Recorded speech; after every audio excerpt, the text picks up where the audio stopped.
মিনহাজ আমেৰিকাৰ ডোনাল্ড ট্ৰাম্পৰ এতিয়া ভাৰতৰ ওপৰত ৰঙা চকু এদিন পিছত এদিনকৈ এতিয়া পঠিয়াই আছে আমেৰিকাৰ পৰা অবৈধ ভাৰতীয়ক কালিৰ দিনটোত 205 গৰাকীকৈ অবৈধ ভাৰতীয়ক আমেৰিকাৰ পৰা পঠিয়াই দিয়া হৈছিল আৰু আজিৰ দিনটোত 100 গৰাকীতকৈ অধিক ব্যক্তিক ইতিমধ্যে আমেৰিকাৰ পৰা ভাৰতলৈ পঠিয়াই দিয়া হৈছে সেনাৰ এখন মাল কঢ়িওৱা বিমানৰ জৰিয়তে আৰু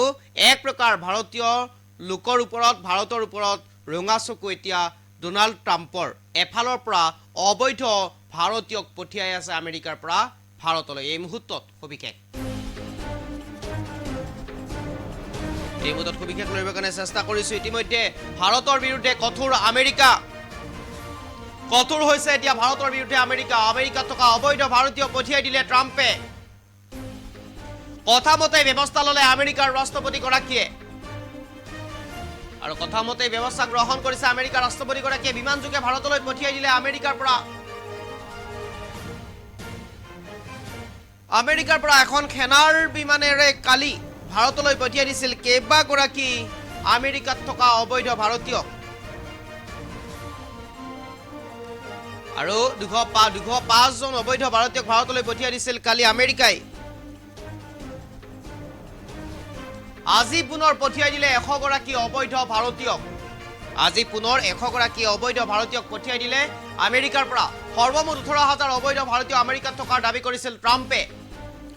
আৰু হোৱাইট হাউস দখল কৰি এই গুৰুত্বপূৰ্ণ সিদ্ধান্ত গ্ৰহণ কৰিছে এতিয়া ট্ৰাম্পে হোৱাইট হাউস দখলৰ পিছতে অবৈধ ভাৰতীয়ৰ বিৰুদ্ধে এই সিদ্ধান্ত লৈছিল ট্ৰাম্পে আৰু ইতিমধ্যে খবৰ লগত দিবৰ কাৰণে চেষ্টা কৰিছো ভাৰতৰ লগত সম্পৰ্ক ভাল বুলি কৈ থকা ট্ৰাম্পৰ এই সিদ্ধান্তত চিন্তিত এতিয়া সকলো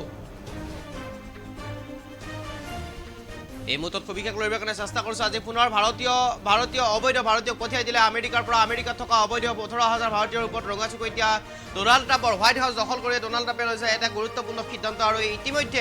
অবৈধ ভাৰতীয়ক ভাৰতলৈ পঠিয়াই দিয়াৰ ব্যৱস্থা গ্ৰহণ কৰিছে ডোনাল্ড ট্ৰাম্পে কালিৰ দিনটো 205 গৰাকীকৈ অবৈধ ভাৰতীয়ক ডোনাল্ড ট্ৰাম্পে পঠিয়াই দিছিল ভাৰতলৈ আৰু ভাৰতৰ বিভিন্ন ৰাজ্যত থকা বিভিন্ন ৰাজ্যলৈ ইতিমধ্যে পঠিয়াই দিছিল অবৈধ ভাৰতীয়সকলক আৰু আজিৰ দিনটোত 100 গৰাকীতকৈ অধিক ইতিমধ্যে অবৈধ ভাৰতীয়ক আমেৰিকাৰ পৰা পঠিয়াই দিছে ডোনাল্ড ট্ৰাম্পে এখন সেনাৰ মাল কঢ়িওৱা বিমানৰ জৰিয়তে এনেদৰে এতিয়া পঠিয়াই দিয়া হৈছে ভাৰতলৈ আমেৰিকাৰ পৰা আৰু এক প্ৰকাৰ ডোনাল্ড ট্ৰাম্পৰ এই সিদ্ধান্তৰ পিছতে চিন্তিত হৈ পৰিছে এতিয়া ৰাষ্ট্ৰ আৰু এক প্ৰকাৰ যি প্ৰধানমন্ত্ৰী নৰেন্দ্ৰ মোদীৰ লগত যে সম্পৰ্ক ভাল বুলি কৈ থকা সেইগৰাকী ডোনাল্ড ট্ৰাম্পে এতিয়া যি সিদ্ধান্ত লৈছে সিদ্ধান্তত এতিয়া চিন্তিত হৈ পৰিছে কিয়নো আমেৰিকাৰ ৰাষ্ট্ৰপতি ডোনাল্ড ট্ৰাম্পে হোৱাইট হাউস দখল কৰাৰ পিছতে এই গুৰুত্বপূৰ্ণ সিদ্ধান্ত গ্ৰহণ কৰিছিল আৰু সিদ্ধান্ত গ্ৰহণ কৰাই নহয় ইতিমধ্যে কাৰ্যকৰী কৰিছে সেই সিদ্ধান্ত আৰু অবৈধ 18000 ভাৰতীয় থকাৰ কথা উল্লেখ কৰিছিল অথবা দাবী কৰিছিল আৰু তাৰ পিছতেই অবৈধ ভাৰতীয়ক আমেৰিকাৰ পৰা পঠিয়াই দিয়াৰ ইতিমধ্যে ব্যৱস্থা গ্ৰহণ কৰিছে কালিৰ দিনটোত 205 গৰাকীকৈ অবৈধ ভাৰতীয়ক পঠিওৱাৰ পিছত আজিৰ দিনটোত 100 গৰাকীকৈ অধিক অবৈধ ভাৰতীয়ক আমেৰিকাৰ পৰা পঠিয়াই দিয়াৰ ব্যৱস্থা গ্ৰহণ কৰিছে প্ৰকৃত আমেৰিকানসকলৰ যাতে কোনো অসুবিধা নহয় অবৈধ লোকসকলৰ বাবে প্ৰকৃত আমেৰিকানসকল যাতে বিপদত পৰিবলগীয়া নহয় তাৰ প্ৰতি চিন্তা কৰি তাৰ প্ৰতি লক্ষ্য ৰাখি ইতিমধ্যে আমেৰিকাৰ ৰাষ্ট্ৰপতি ডোনাল্ড ট্ৰাম্পে এই গুৰুত্বপূৰ্ণ সিদ্ধান্ত গ্ৰহণ কৰিছে লগে লগে চৰ্চাত আহিছে ভাৰতৰ কথা প্ৰধানমন্ত্ৰীৰ কথা ৰাজ্যৰ মুখ্যমন্ত্ৰীসকলৰ কথা কিয়নো অবৈধ লোকসকলক সংস্থাপন দি ভাৰতত কি দেখুৱাব বিচাৰিছে বা অবৈধ লোকসকলক এতিয়াও বাহিৰ কৰিব পৰা নাই কিয় তাক লৈ প্ৰশ্ন উত্থাপন হৈছে ভাৰতক লৈ আৰু ইতিমধ্যে এই যি ট্ৰাম্পৰ যি নীতি ট্ৰাম্পৰ যি সিদ্ধান্ত এই সিদ্ধান্তক লৈ এতিয়া চৰ্চা হৈ পৰিছে সমগ্ৰ বিশ্বতে এই মুহূৰ্তত সবিশেষ খবৰ ল'বৰ কাৰণে চেষ্টা কৰিছো আপোনালোকৰ বাবে